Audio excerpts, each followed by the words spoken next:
Bro, pernah nggak lo ngerasa kayak diputer-puterin sama cewek? Dia bilang sayang, tapi kok kelakuannya bikin lo rugi terus. Itu yang namanya manipulasi, bro. Dan di video ini, gue bakal bongkar teknik manipulasi psikologis yang sering dipakai cewek. Kadang juga dipakai juga sama cowok toksik, buat mainin perasaan dan manfaatin habis-habisan. Gue kasih juga dalam konteks kerjaannya, bro. Pakai modal langsung Bang Cristiano Ronaldo. Di akhir video, gue juga bakal kasih senjata ampuh buat lo, biar lo bisa lebih jago manipulasi psikologi dalam hal baik dan mengcounternya dengan positif.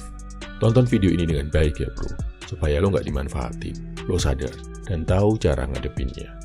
Nomor 1, gaslighting. Dia bikin lo ragu sama ingatan lo sendiri. Contoh, bro Sedi deket sama cewek. Dia bilang kalau Sedi mau bantu kerjain tugas kuliahnya, dia bakal mau jalan sama Sedi. Begonya, Sedi nerima. Pas tugas kuliah si cewek udah jadi, bro Sedi nagih janji. Dia bilang, jalan yuk, kan tugas kuliah lo udah gue kelarin. Si cewek bilang, serius? Gue gak pernah bilang gitu, perasaan lo aja kali. Karena gak enak dan gak ada bukti, bro Sedi akhirnya gak bisa bilang apa-apa. Bro Sedi rugi waktu ngerjain tugas kuliah dan zonk karena gak jadi jalan sama cewek yang dia suka. Di lingkungan kerja contohnya gini, Cristiano Ronaldo selesai latihan dan tanya ke Pepe, bro, tadi lo bilang, kalau lo gue rekomendasikan buat dimainin ke pelatih, lo bakal nemenin gue latihan tambahan jam 5 kan, biar makin jago. Tapi si Pepe jawab, enggak, gue gak pernah bilang gitu, lo salah denger kali. Nomor 2, guilt tripping. Simpelnya, bikin lo ngerasa gak enak. Dia bikin lo ngerasa bersalah, biar lo nurut. Misalnya, bro Sedi bilang gak bisa jemput si cewek karena kerja. Tapi si cewek jawab, ya udah gak apa-apa, kalau gue kenapa-napa di jalan, paling juga lo gak peduli. Merasa bersalah, akhirnya bro Sedi bela-belain jemput si cewek, sampai ninggalin kerjaan. Contoh di kerjaan, Ronaldo gak mau ikut pesta tim karena pengen istirahat. Capek ngegendong tim di pertandingan sebelumnya. Sergio Ramos bilang, serius lo, kita kan cuma mau have fun bareng. Gua kira lo peduli sama kita. Karena gak enak, Ronaldo akhirnya ngorbanin waktu istirahatnya buat ikutan pesta sama Ramos. 3. Silent treatment. Si cewek memilih diam, biar lo ngerasa gelisah dan merasa salah. Lo tanya, ada apa? Tapi dia cuma jawab, gak ada apa-apa, sambil terus cemberut. Contoh di lingkungan kerja, Ronaldo kasih masukan buat Benzema karena dia rasa Benzema mainnya kurang bagus. Bukannya nerima, Benzema malah ngambek, diem seharian gak mau ngomong. Akhirnya bukan mereka gak enak, diem-dieman ke bawah sampai pertandingan dan Ronaldo jadi main jelek, timnya kalah. Nomor 4, love bombing.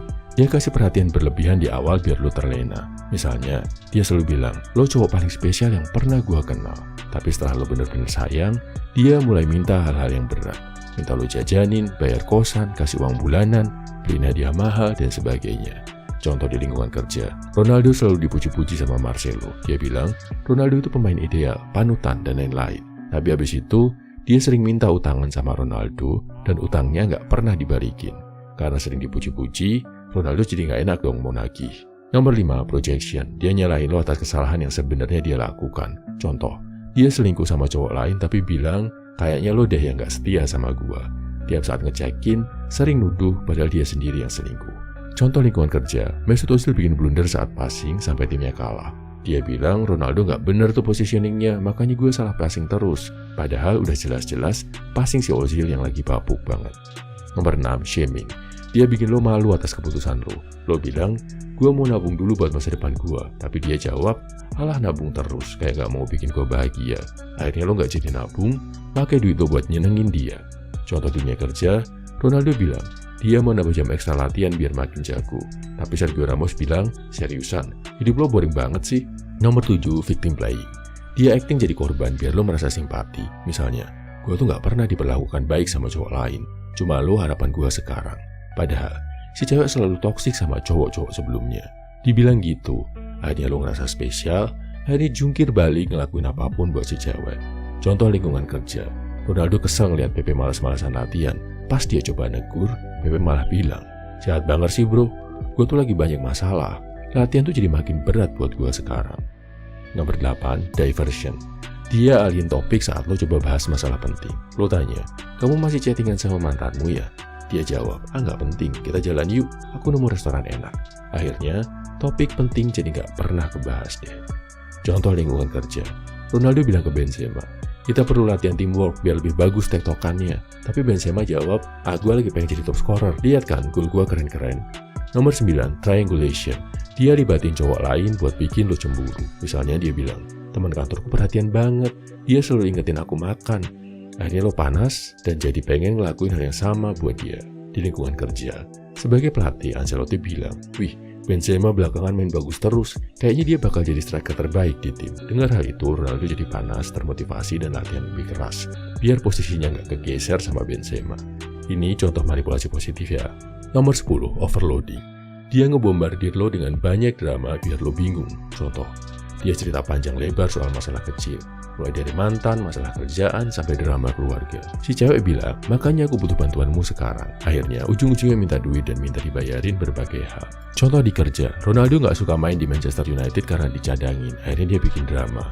Interview sana-sini buat jelek-jelekin MU. Cerita masalah-masalahnya. Dia ngancam akan terus bikin drama kalau masih nggak dimainin dan gajinya nggak dinaikin. Oke bro, sekarang gue kasih trik-trik buat menangkal manipulasi ya. Karena manipulasi kayak gini sering terjadi di hubungan dan lingkungan kerja. Dan kalau lo nggak sadar, lo bakal terus dimanfaatin. Tapi tenang, gue kasih lo cara buat ngadepin ini semua. Nomor 1, tetapkan batasan. Bilang enggak itu penting bro. Jangan takut dia marah. Nggak apa-apa dia marah, menjauh daripada hidup lo yang hancur berantakan. 2, jangan terjebak emosi. Cewek manipulatif sering main di emosi lo. Tetap tenang dan berpikir jernih. Jangan sampai rasa kasihan, rasa sayang, rasa nggak tegaan lo dimanfaatkan dan bikin lo susah. Nomor 3, perhatikan pola. Kalau drama atau konflik selalu berakhir bikin lo rugi, itu tanda dia pakai manipulasi. Jadi tiap kali dia berkonflik, nggak usah diladeni, jauhi bro. 4, jangan takut ninggalin.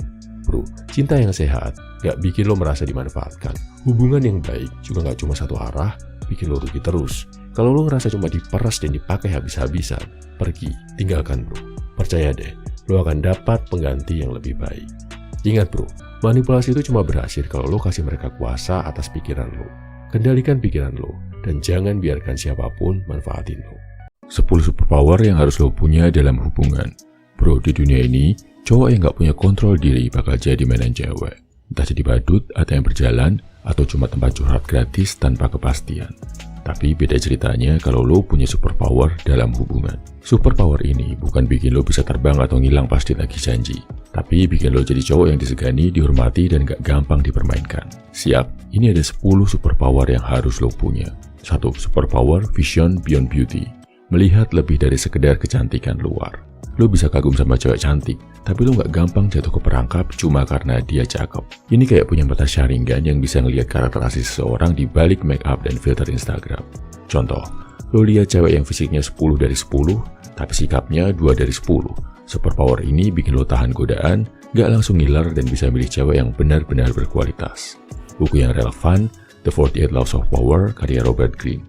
Pelajaran terpenting, orang yang gak bisa ngontrol keinginan akan dikontrol sama orang lain. Action list, cobain detox dari media sosial dan cewek-cewek fake selama seminggu, biar lo bisa riset standar lo. Latih diri buat lebih fokus ke value cewek daripada cuma fisik. Misalnya, ajak ngobrol lebih dalam sebelum lo mutusin dia layak diperjuangin. 2. Superpower, The Moral Fortress. Bisa nolak ajakan yang bertentangan sama nilai lo. Kadang, ada cewek yang ngajak lo ngelakuin hal yang lo tahu nggak bener.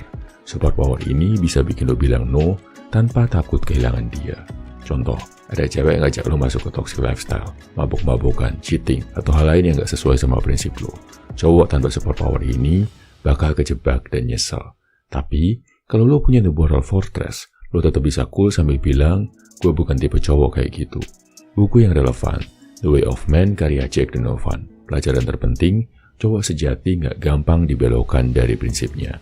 Action list, buat daftar nilai hidup lo. Tulis 5 prinsip yang lo pegang teguh. Latih diri nolak ajakan buruk mulai dari yang kecil. Misalnya, nolak teman yang ngajak lo bolos kerja atau males-malesan. 3. Superpower Emotional Iron Skin. Kebal dari drama dan manipulasi emosional. Cewek ada yang jago banget bikin drama atau ngegas kalau nggak dikasih maunya. Superpower ini bikin lo tetap tenang dan gak ikut ke bawah arus. Contoh, cewek mulai nyalahin lo tanpa alasan. Bikin lo ngerasa bersalah padahal dia yang salah. Tapi lo nggak meledak. Lo tetap chill dan malah bikin dia sadar sendiri. Buku yang relevan, The Subtle Art of Not Giving a Fuck, karya Mark Manson. Pelajaran terpenting, kalau lo bereaksi berlebihan, lo kalah. Action list, tiap kali lo kena drama, hitung sampai 10 sebelum lo jawab. Ini buat ngontrol reaksi lo. Latih ekspresi muka lo. Jangan gampang kelihatan kaget, panik, atau emosian pas cewek nyoba ngetes lo. 4. Superpower King's Presence. Bisa bikin cewek respect tanpa harus pamer atau ngejar-ngejar dia. Cewek respect cowok yang punya aura pemimpin. Superpower ini bikin lo punya wibawa tanpa harus lebay atau nyari validasi.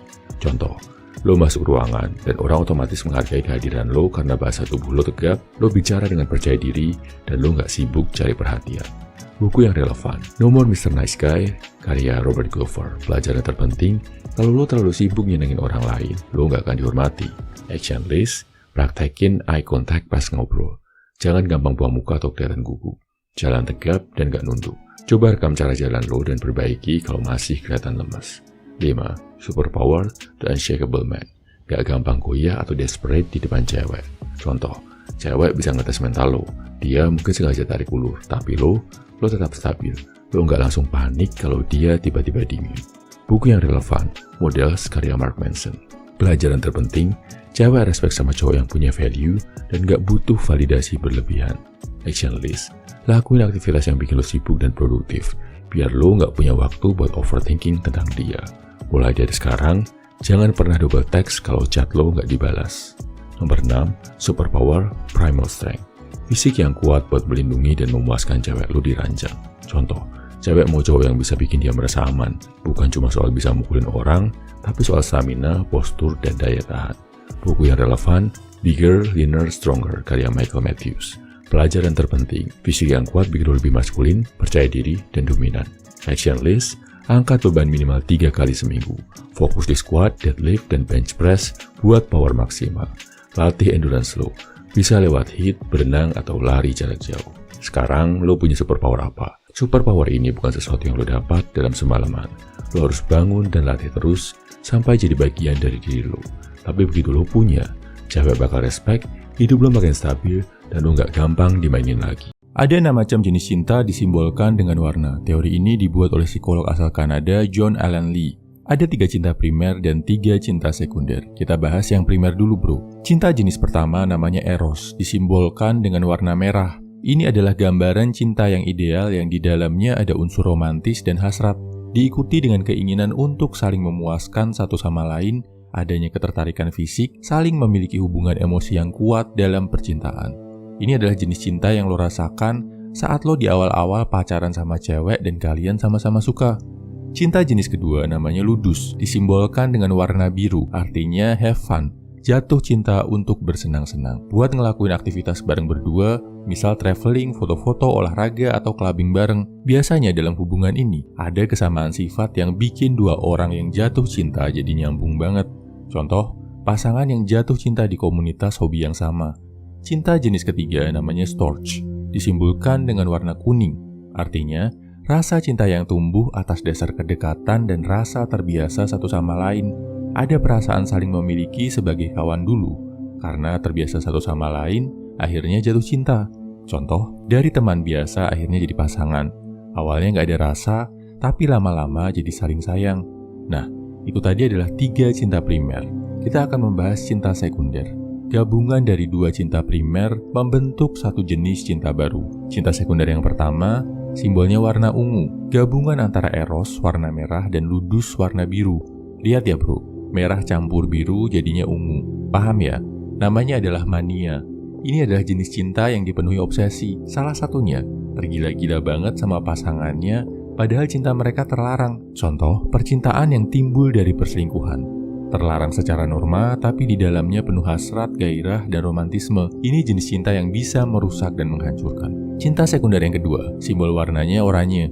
Namanya agape, gabungan antara Eros warna merah dan Storge warna kuning. Ini adalah rasa cinta yang didasari sifat kasih sayang, gabungan antara unsur romantis dan pertemanan.